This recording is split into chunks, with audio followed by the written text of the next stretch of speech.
Ouais, normalement ça marche.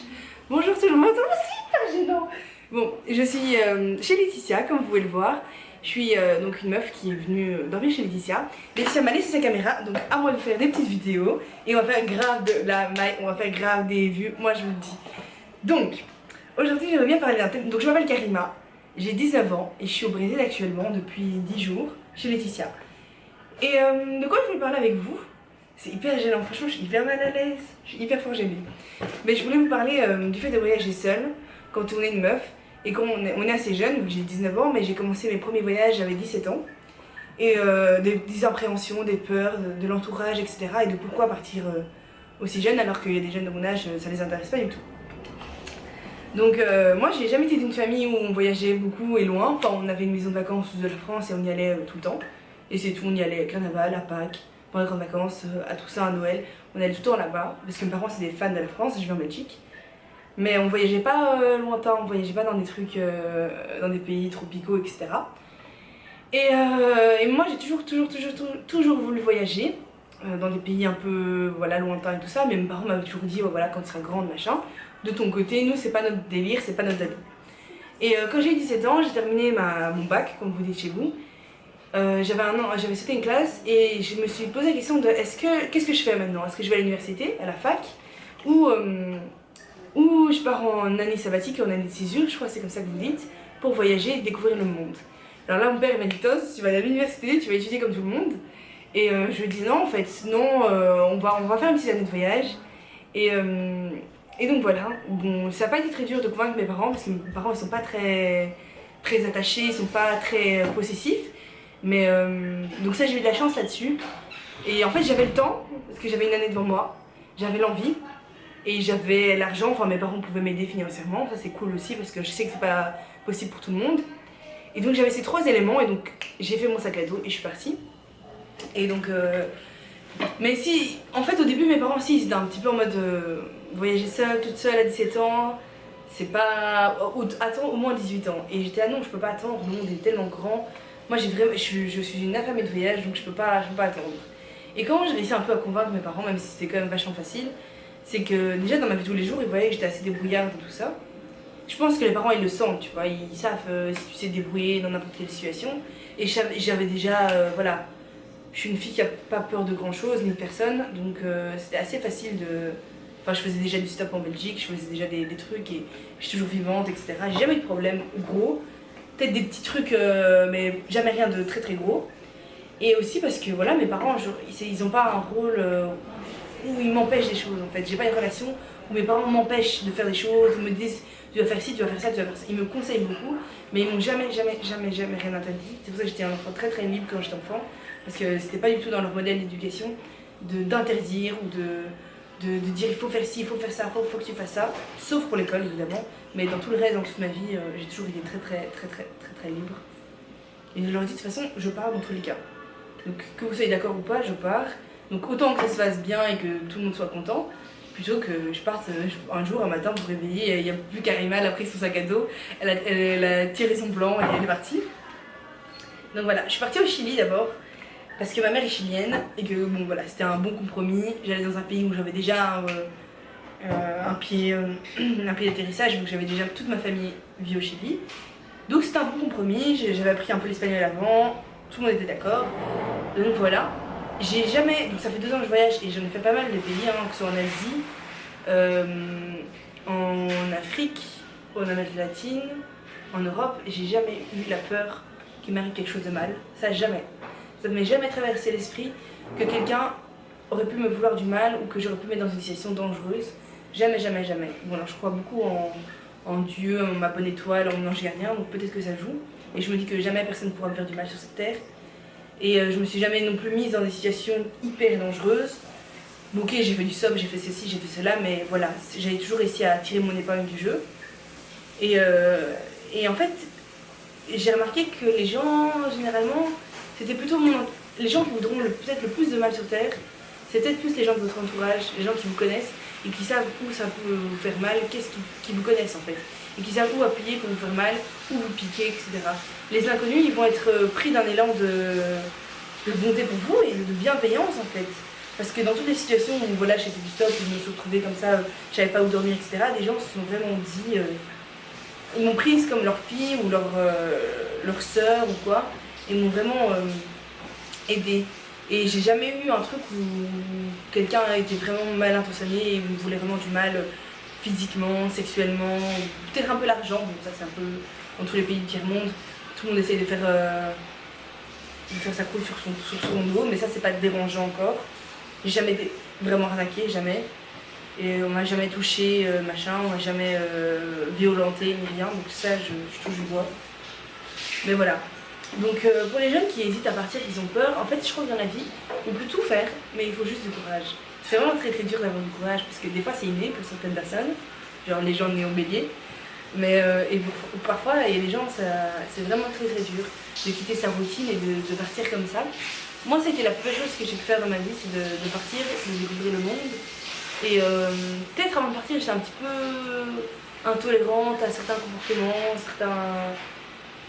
certaines communautés ou quoi. J'avais des a priori, des stéréotypes qui sont humains. Et en ouvrant l'esprit, en partant, ça m'a vraiment aidé. Surtout que j'ai fait des voyages assez différents où je restais pas toujours dans mon cocon. J'allais vraiment à l'aventure parce que c'est le plus important pour moi. C'est pas spécialement de voir des belles plages, de voir des belles montagnes, etc. Parce que ça, on en a à proximité, je trouve. Tu vas aller à une belle plage, bah, tu vas dans les Calanques à Marseille. Et là, tu as des belles plages.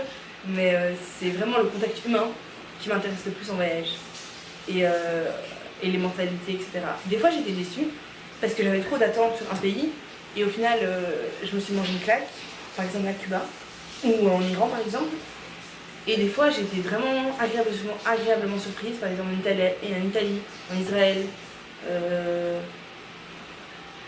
au Mexique. En fait, ça dépend. Ça dépend des mentalités. Mais c'est très important. Je crois que les voyages, ça forme la jeunesse. Et c'est maintenant que vous avez l'opportunité de partir, c'est quand vous êtes jeune, que vous n'avez pas un crédit à payer, que vous n'êtes pas en couple avec quelqu'un, machin, vous n'avez pas de gosse, vous n'avez pas un CDI ni rien. C'est maintenant que vous pouvez partir. L'argent, ça vient, ça part, vous en trouverez toujours et il y aura toujours moyen d'en avoir. Il suffit de savoir gérer son budget. Parce qu'à la suite de ça, c'est pas toujours mes parents qui ont payé, après j'ai financé moi-même mes voyages et que je mettais mon argent, pour moi, je voyais l'argent comme quelque chose où genre chaque euro compte et chaque euro a son importance, alors je me fais plaisir au voyage, etc. Mais en Belgique, en tout cas, quand je gagnais de l'argent, j'essayais vraiment de me dire c'est pour le voyage et tout ça, parce que mes amis par exemple elles boivent, elles fument, elles prennent de la drogue ou des trucs comme ça a un coût, ça coûte cher. Et en fait, il faut juste savoir où mettre son argent. Et voilà, il y a plein de petites astuces de voyage. Si ça vous intéresse, je ferai une autre vidéo sur mes astuces pour retrouver des tickets d'avion pas chers, parce que je suis partie en Israël pour 10 euros, c'est quand même pas rien. Pour trouver des trucs pas chers, il y a toujours des astuces, mais l'envie et vraiment les coronesses, les couilles pour partir, ben c'est maintenant, c'est quand vous êtes jeune. C'est ça la jeunesse, c'est ça. Et donc ouais non, les gens, après ça arrive, il y a des histoires, j'entends des histoires à chaque fois, oui mais un tel, machin, la cousine d'un frère, d'un ami, machin, il lui arrive ça, dans tel pays, c'est vrai. Après c'est à chacun sa chance, il y a chacun sa lucidité là-dessus, tu vois. Il faut être conscient du danger, il y a un danger, c'est sûr. Tu peux pas dire, mais ça dans n'importe quel pays, tu vois. J'aurais plus de chances de me faire violer à Bruxelles qu'à Rio. Donc c'est à sa chance, c'est à son karma, c'est à sa destinée, c'est à son thème astral. C'est voilà. Donc n'ayez pas peur pour ça. Ça c'est pas un truc qui doit vous freiner, genre les gens machin et tout, parce que vraiment toutes les meufs qui sont ici, ils n'ont jamais rien arrivé, je touche pas pour elles. Mais voilà, donc c'est pas un truc qui doit vous effrayer. Après niveau paperasse, comment ça se déroule quand on a 17 ans et qu'on doit partir à l'étranger et tout. Alors moi niveau paperasse c'est pas du tout mon dada, j'avais laissé tout à ma mère. Mais par exemple j'avais besoin d'une autorisation de quitter le territoire, signée par mes parents, etc. Donc ça ils ont été le faire à la mairie, à la commune. Et voilà, je me la trimballais à chaque fois, dans chaque pays où je l'ai, ils m'ont jamais demandé, jamais. Jamais on m'a dit, ouais, tes parents, il faut une attestation, on m'a jamais demandé. On m'a jamais demandé mon ticket retour non plus, dans n'importe quel pays où j'ai fait. Mais ça, je crois que c'est chacun sa chance, parce qu'il y en a qui me demandent. Après, au niveau des cartes bancaires, j'avais une carte de crédit prépayée. pour utiliser les trucs machin. Sinon quoi, bah, toutes les applications banales et tout. Enfin, voilà, assurance, c'était mes parents qui s'occupaient de ça. Avec mon assurance, il y avait certains pays qui étaient compris. Et puis lire des blogs, regarder des Instagram de voyage, sur Facebook, sur les pages machin, il y a plein de conseils, il y a toujours moyen de trouver quelque chose. Et il y a toujours moyen. Ici, il y a d'autres gens qui sont cons comme leur fille, ils ont réussi à partir en voyage et le faire. Pourquoi pas toi? Pourquoi toi tu n'irais pas alors qu'il y a une meuf trop conne qui sait pas se débrouiller, qui a réussi à le faire? Je suis pas les meufs trop connes, mais oh, j'ai l'impression d'être Laetitia quand je fais la caméra machin. Mais voilà. Donc non, juste. Après, je sais que le courage, c'est quand même vachement. Voilà, il y a des gens qui n'ont pas ce courage, il n'y a pas une en eux. Mais faut pas avoir peur. En tout cas, faut pas avoir peur. Parce que ce qui va arriver, tout le voyage, toute découverte, tout ce que tu vas voir, rencontrer, tester, expérimenter, ça va être beaucoup plus grand et beaucoup plus important que la peur que tu auras eue avant de partir, avec toutes les pressions des gens. Parce que ouais, c'est vrai, c'est pas facile quand tu écoutes les autres, tu bouges pas de l'Europe. Même aller au Portugal, c'est dangereux. T'écoutes les autres, ouais, mais c'est dangereux, nanani, nanana, ouais, nanani. Frère, il n'y a rien qui est dangereux. Il n'y a aucun pays, bon, il y a des pays qui sont plus dangereux que d'autres. Je suis pas partie en Syrie, je suis pas partie en Afghanistan, mais je suis partie en Iran et j'ai pas eu de problème. Je suis partie en Israël qui est sous conflit, j'ai pas eu de problème. Je suis partie dans des pays, je me suis retrouvée dans des capitales qu'on dit dangereuses comme Rio, Mexico, etc. J'ai jamais eu de problème. Donc il faut juste être vigilant. Mais ça, tout le monde peut l'être. Et non, les autres ils aiment bien. Parce que comme ils n'arrivent pas peut-être à partir, ils n'ont pas le courage, ils essayent de décourager les autres. Mais il faut pas se laisser berner par ça.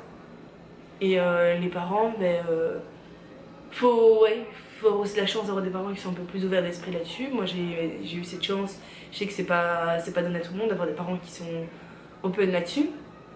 Mais aussi peut-être tâter le terrain et préparer, montrer que tu es impliqué dans ton voyage, montrer que tu t'es renseigné, que tu as cherché, que tu as des témoignages, que tu as un plan, un itinéraire. Moi au début ce que je faisais, j'avais fait Zarma, j'avais fait un itinéraire à ma mère en disant ok premier jour je vais là, je vais là, je vais là. Bon j'ai absolument pas respecté ça, mais au moins ça l'a rassuré de savoir que je savais, je lui montrais des endroits, là je vais dormir là je vais faire ci, là je vais faire ça. Et ouais, même si j'ai pas du tout respecté, qu'elle m'a jamais demandé après, ouais, t'as respecté le jour 3, 16h30, activité Intel, mais c'est bien d'avoir un truc, au moins tu montres que t'es préparé, t'es structuré, t'es organisé, et ça rassure en fait, ça rassure. Et ce que je faisais aussi, c'est par exemple, des fois, au premier voyage que j'allais sur l'application Plan, et j'envoyais ma localisation à ma mère, comme ça si jamais il y a un problème, au moins ma mère elle sait où je suis. Mais il m'est jamais arrivé de problème et maintenant je le fais même plus. Elle me demande pas où je suis ni ce que je fais. Mon père sait même pas que je suis au Brésil. Mais voilà. Du coup, ouais, non, c'est des trucs d'organisation. Et une fois que ça s'est fait. Une fois que ça s'est fait, il n'y a pas de stress à avoir, il n'y a pas de peur. Et c'est vraiment la plus belle chose qui est sur Terre, c'est de voyager, découvrir les autres. Donc si je t'ai donné envie d'aller voyager, follow-moi sur Snapchat, follow-moi sur Insta, sur Twitter et like mes photos. Hein. Je vais pas commencer à pister, à regarder mais pas liker. Non, moi quand on s'abonne à moi, on like toutes mes photos. Et voilà. Gros bisous!